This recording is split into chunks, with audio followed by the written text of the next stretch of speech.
विश्वानि देव सवितर्दुरितानि परासुव यद्भद्रं तन्न आसुव। ॐ सर्वेभ्यो नमः। ॐ श्री गुरुभ्यो नमः। ॐ श्री परमात्मने नमः।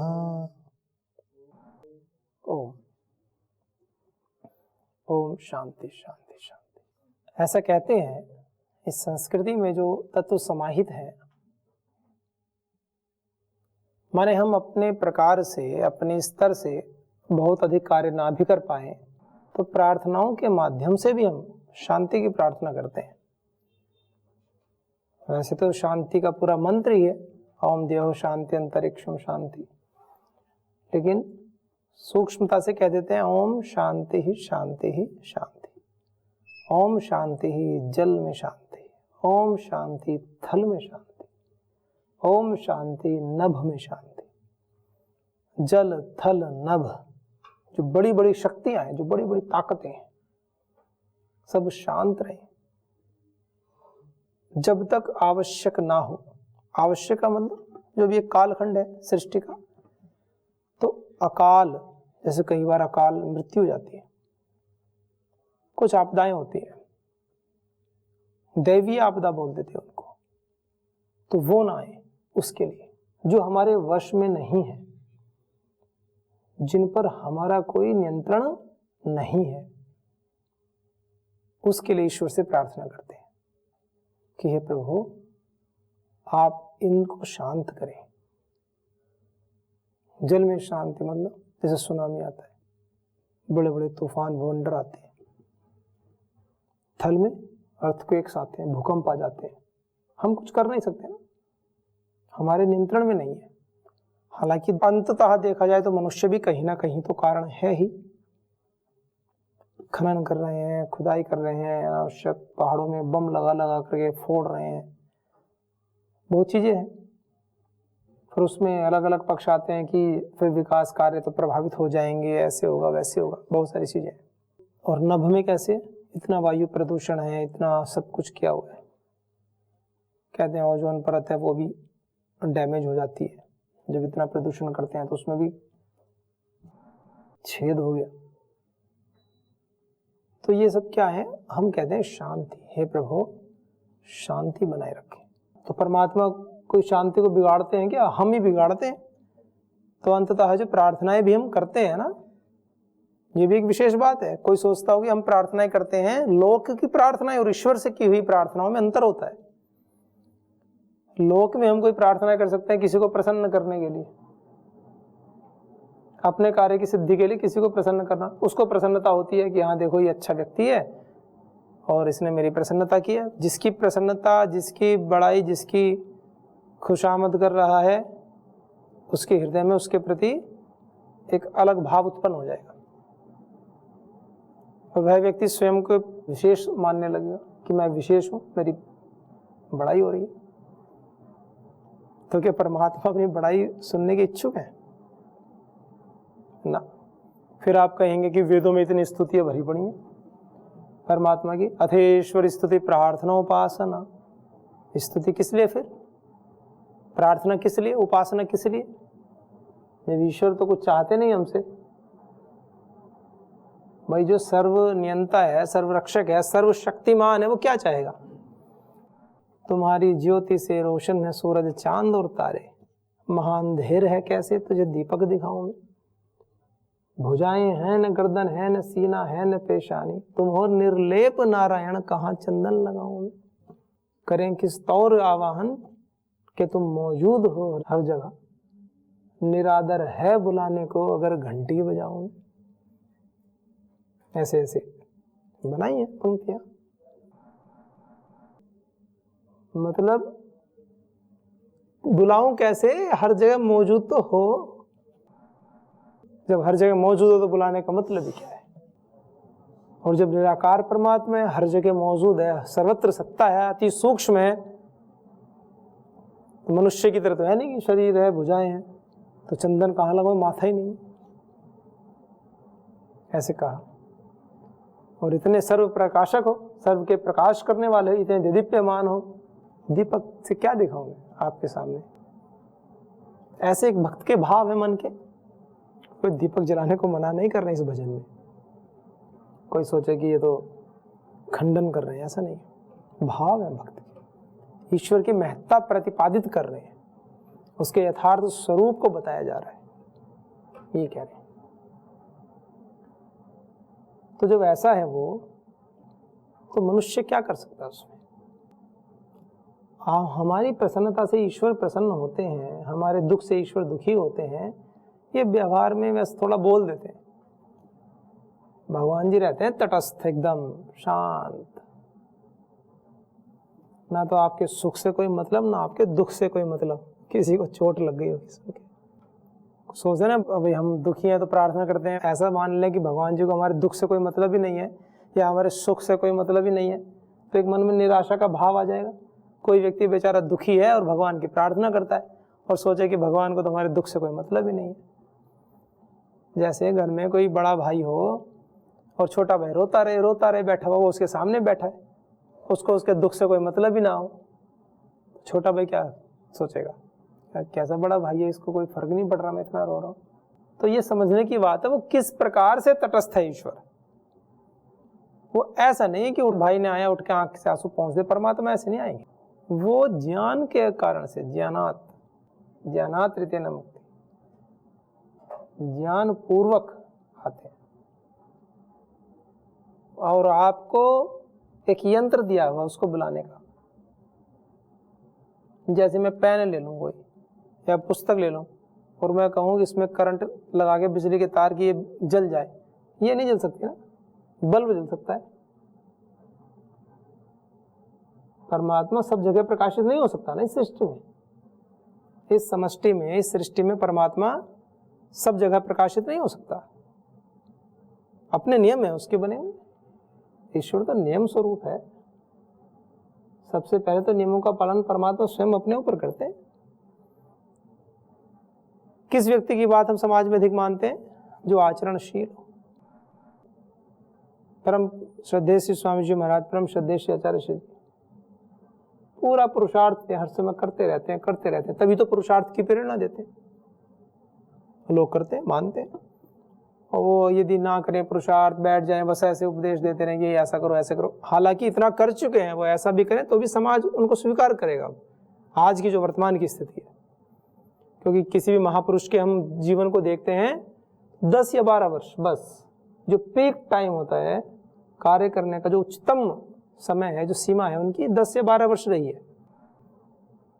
और परम श्रद्धेय स्वामी जी महाराज तो अभी इससे ज्यादा कर चुके हैं,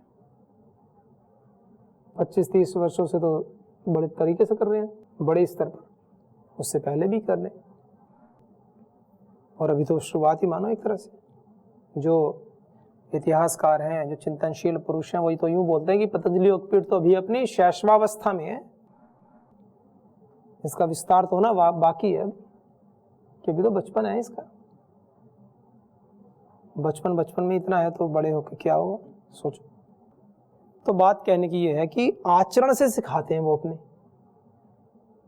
स्वयं निरोग रहेंगे तभी दूसरों को कहते हैं निरोग रहो, और स्वयं हो जाए हम बीमार, हम दूसरों को नहीं बीमार नहीं होना, ऐसे नहीं होना, कौन मानेगा बात? पहले तप, स्वयं के जीवन में तप। तो ईश्वर इतने नियम बनाते हैं कि नियमों में रहो, स्वयं नियम का पालन ना करें तो परमात्मा कोई ठीक है, अदृश्य सत्ता है, दिखते नहीं है, अत्यंत सूक्ष्म है इसलिए नहीं दिखते हैं, अनुभव का विषय तो है। योगियों ने साक्षात्कार तो किया है, चित्त को शुद्ध करके अपनी स्थिति को ऐसा तो बनाया है। तो जब उन्होंने इतना सब कुछ किया है तो सीधी सी बात है उनको पाया भी जा सकता, सब किया जा सकता, लेकिन वो स्वरूप कैसा हो, बस ये बात विशेष है।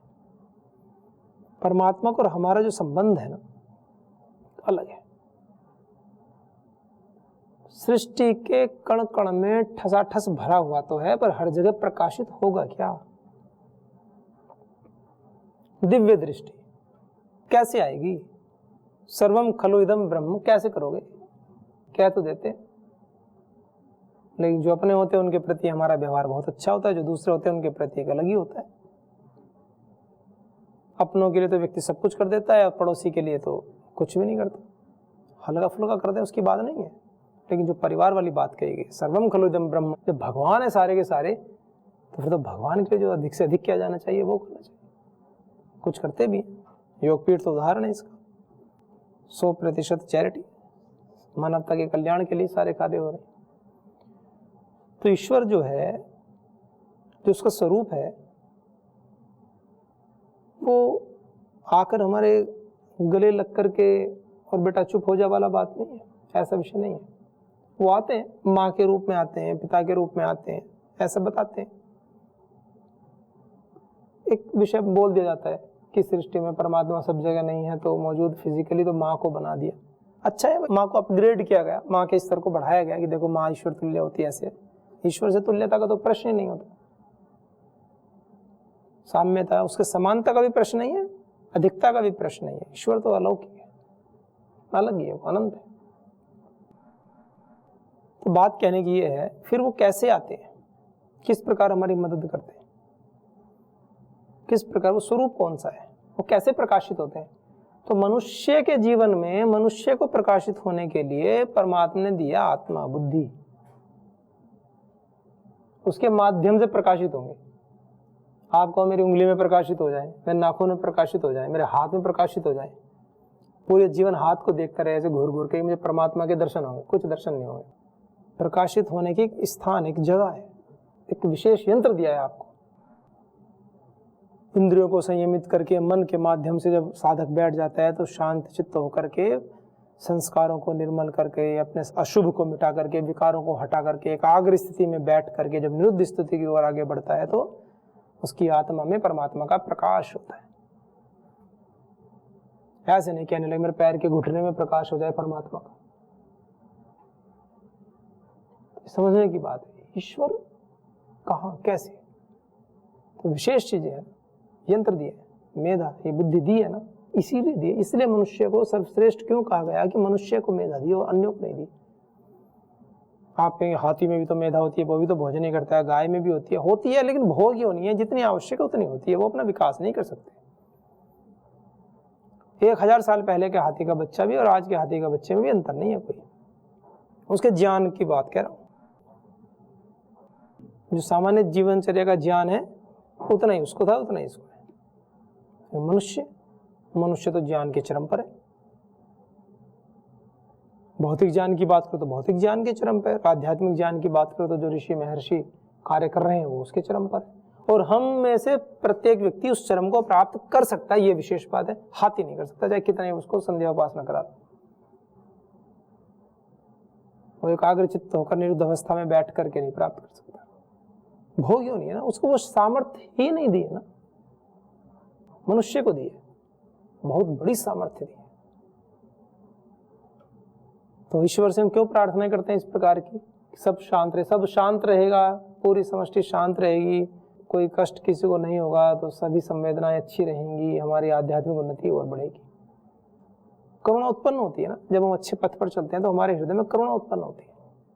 तो ईश्वर तो करुणाशील है, तो उससे प्रार्थनाएं की जाती है और प्रार्थनाएं स्वीकार होती हैं। पर किसकी स्वीकार होती है ये भी समझने वाली बात है। जिसके पास पुण्यों का संचय हो उसकी स्वीकार होती है, जिसमें पुण्यों का तो संचय नहीं, पाप कर्म कर रखे जीवन भर, और कहे कि भगवान से प्रार्थनाएं करते रहे, क्यों सुनेंगे जी। समाज में भी किसी दुकान पे जाओ, 100 रुपये लेकर के जाओ, 100 रुपये आपके पास है, आप किसी दुकान पर जाते हो तो कुछ सामान खरीद के ले आते हो, ला सकते हो 100 रुपये का, और थोड़ी स्वतंत्रता भी है कि उस 100 रुपये में आपको क्या खरीदना है, कि भाई ये लें कि ये लें। ऐसे ईश्वर ने हमें भी कुछ स्वतंत्रताएं दी है, स्वतंत्र करता, पुण्यों के अनुसार भी हम कुछ चयन कर सकते हैं। जिसके अधिक पुण्य होते हैं उसकी उतनी अधिक प्रार्थनाएं स्वीकार होने लगती हैं। जो व्यक्ति बहुत आज्ञाकारी होता है, फिर आज्ञाकारी शिष्य की बात गुरुजन मानने लगते हैं। उल्टा कह रहा हूं, आज्ञाकारी शिष्य तो गुरु की बात मानता ही है, आज्ञाकारी शिष्य की बात भी गुरुजन मानने लगते हैं अगर वह कोई निवेदन करता है तो। लोक में देखते हैं ना, कोई पुत्र है बहुत अच्छे से माता पिता की बात मानता है तो उस बच्चे की बात भी माता पिता मानने लगते हैं। जब भक्त ईश्वर को समर्पित होकर के कोई प्रार्थना करता है तो उसकी प्रार्थना फिर सुनी जाती है। सीधा सीधा सा कार्यक्रम है, इसमें कोई बहुत लंबा चौड़ा कि इधर जाओ उधर जाओ, सीधा जाओ, सीधी बात है। वैदिक संस्कृति की विशेषता क्या है? सीधी सीधी बात, ज्यादा लाग लपेट नहीं, करो। अंततः क्या है? करो। ऐसे बनो, पहले आज्ञाकारी बनो फिर प्रार्थनाएं करो।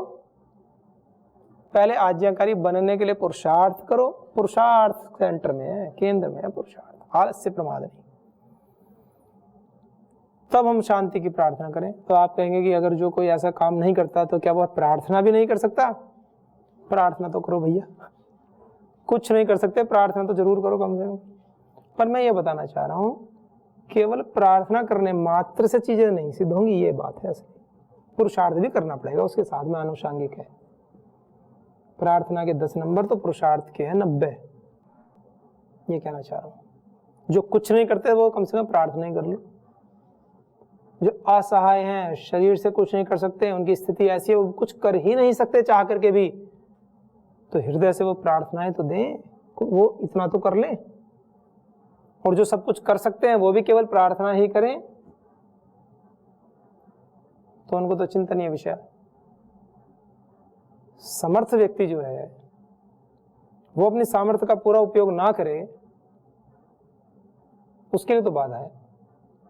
क्योंकि भगवान केवल ये नहीं देखते वो कि किसी ने 500 दंड लगाए और किसी ने 50 दंड लगाए, तो 500 दंड लगाने वाला व्यक्ति लगाए 100 दंड और 50 दंड लगाने वाला व्यक्ति लगाए 55 दंड।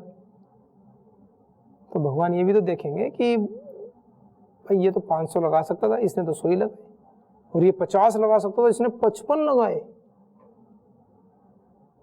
तो लौकिक दृष्टि से, सामाजिक दृष्टि से तो 100 वाले की वैल्यू ज्यादा करेंगे, तो इसने 100 लगाए तो उसको उतना मान सम्मान तो मिलेगा ही जिसने ज्यादा लगाए। लेकिन आध्यात्मिक दृष्टि से भी ये देखा जाएगा कि पुरुषार्थ किसने अधिक किया और किसने प्रमाद अधिक किया। जबकि तो क्या रिजल्ट आएगा? 100 वाले का जो 500 लगा सकता था उसने तो प्रमाद किया, और जिसने 55 लगाया उसने पुरुषार्थ अधिक किया। ये रिजल्ट बनेगा बाद में। तो आप कहेंगे ये तो अन्याय हो गया। अन्याय नहीं हुआ, लोक में तो फल मिल ही रहा है ना उसको। 100 लगाए तो लोग कहेंगे ना भाई 100 दंड लगाए, अच्छी बात है। लोक में तो फल मिल ही गया ना उसको। हर जगह वो आलस्य प्रमाद को पुष्ट करने के कार्यक्रम थोड़ी करेगा, जहां मिलना था वहां मिले। लेकिन ईश्वर के यहाँ थोड़ा सा टाइट है मामला, न्यायपूर्ण है ना दृष्टिकोण। अवश्य में भोक्तव्यम कृतम कर्म शुभाशुभम। और जो ऋषि होते हैं, जो भगवान होते हैं, जो अच्छे लोग होते हैं, वो अपनी बातों को काटते नहीं ना, एक दूसरे की बातों को भी नहीं काटते। जो विधि पूर्वक बातें होती हैं वो पूरक होते हैं एक दूसरे के, ये समझने की बात है। वो एक दूसरे के पूरक होते हैं। कोई ऋषि महर्षि आपस में एक दूसरे के विजन को, एक दूसरे की दृष्टि को काटते नहीं है। वो अपना एक दृष्टिकोण प्रस्तुत कर देते हैं। समझने वालों को समझना चाहिए कि किस परिस्थिति में उन्होंने अपना दृष्टिकोण दिया है, तो उनके दृष्टिकोण को उनकी जगह रह करके समझ लो। शास्त्रों में कोई विवाद नहीं होता है, व्यक्ति विवाद करते हैं। परम पूज्य श्री स्वामी जी महाराज कहते हैं, जिस शास्त्र को पढ़ो पहले उस ऋषि को पढ़ लो। वह ऋषि यह मानते हैं, उनकी ऐसी मान्यता है, इस प्रकार से उनके ग्रंथ को फिर पढ़ना प्रारंभ करो आप, कोई बाधा ही नहीं होगी। अब हम मान्यता अपनी पढ़ेंगे दूसरे शास्त्र को, हर क्षण क्षण पे हमारे ठोकर ऐसी लगती रहेंगी। उन्होंने कुछ कह दिया ऐसा कठोर सा, हाय आस्था पे चोट लगी। तो पहले जिस ऋषि को पढ़ रहे हो उस ऋषि के जीवन वृतांत को पढ़ लो, उस ऋषि की शैली को पढ़ लो कि वो ऋषि ऐसा मानते हैं। अब इस बात को मान करके उन्होंने इस ग्रंथ की रचना की है। आप सहमत हो तो उसको पढ़ो फिर आगे।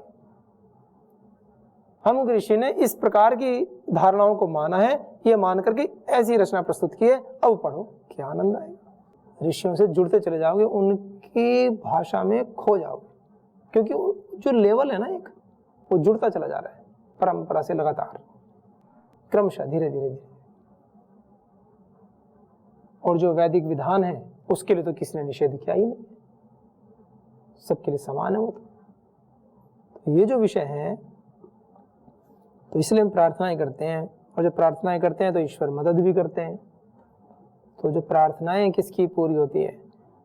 पसीने में शरीर तर हो, स्वेद की गंगा बह रही हो, ब्रह्मचारी पूरा व्यायाम करके, प्राणायाम करके, और जब निवेदन करे ईश्वर से कि मुझे ये रोग दूर करना है, आगे आगे दूर होते हैं। और एक उठ के आगे खाली बैठ जाए, कुछ ना करे, और बस प्रार्थना ही करें। योग प्राणायाम के टाइम पे, व्यायाम के टाइम पे प्रार्थना करते हैं, मेरा ठीक हो जाए, मेरा ठीक हो जाए, मेरा ठीक हो जाए। क्या ठीक होगा भाई?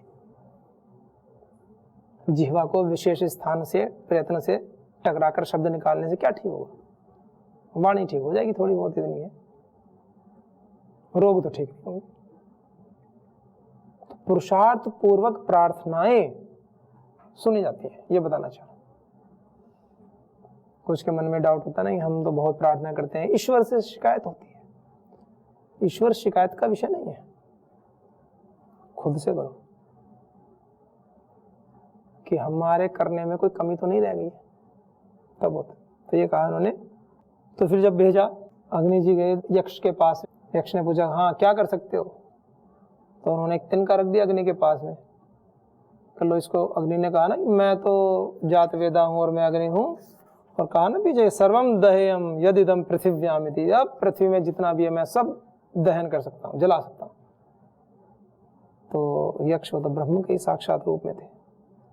अच्छा, तस्मै तृणम निदधौ एतद् दहयति, एक तृण तिनका रख दिया उनके सामने, कहा एतद् दह, इसको जला दो। तद उपप्रयाय, तो वह उसके उपप्रयाय, उसके समीप गया। अग्नि जी जो थे वो उसके समीप गए तृण के। सर्वजवेन, पूरे वेग से, सर्वजवेन पूर्ण वेग से उन्होंने पूरी ताकत के साथ में लगे उसे। तन्न शशाक दग्धुम, तन्न शशाक दग्धुम, उसको दहने में, उसको जलाने में वो समर्थ नहीं हो पाए। स तथा एव निवव्रते, तो वो वहां से निवव्रते, पीछे हट गए, लौट आए, फिर जला ही नहीं पाए। न एतद अशकम विज्ञातुम, वो बोले न एतद अशकम विज्ञातुम, मैं तो जान ही नहीं पाया। क्या नहीं जान पाया? यद एतद यक्षमिति, कि यही यक्ष है, मैं इस बात को नहीं जान पाया। मतलब चला तो गया करने कि यक्ष कौन है, मैं इस बात को नहीं जान पाया। उसको भेजा था ना भाई, ये व्यक्ति जो उत्पन्न हुए यक्ष को जान क्या वो कौन है। उन्होंने क्या किया, एक तो उनका रख दिया, उठाओ तिनके को, जलाओ इसको, वो जला ही नहीं पाए, वो चले गए। वो फिर वैसे थोड़ी है, इंद्र हार मान जाते। इंद्र जी के पास तो एक से एक देवता। उन्होंने कहा अत वायुम अब्रुवन, वायु देवता को भेजा, वायु को भेजा कि हे वायु अब आप जाओ, हे वायु एतद विजानी ही, वायु आप पता करके आओ किम एतद यक्षमिति, ये यक्ष कौन है, तथाइति, ऐसा जानो। उसने कहा अच्छा अभी जाता हूँ।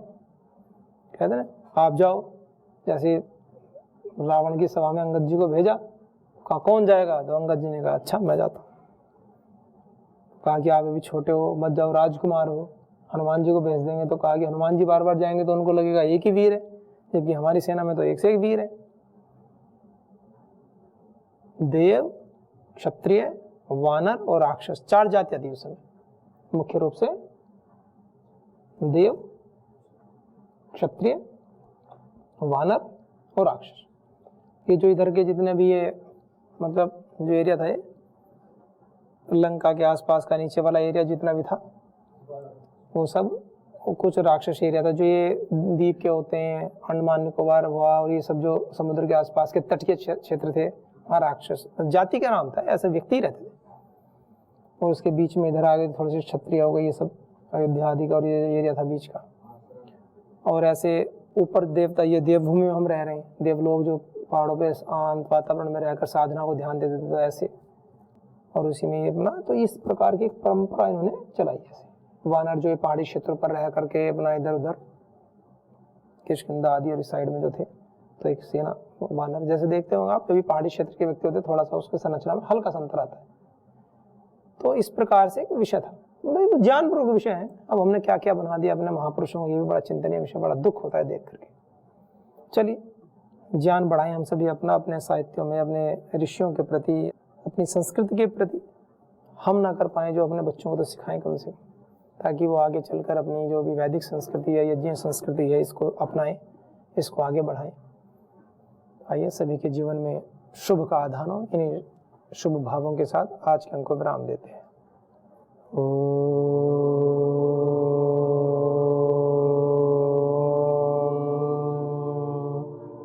शांति शांति शांति। ओम श्री गुरुभ्यो नमः। ओम श्री परम ऋषिभ्यो नमः। ओम।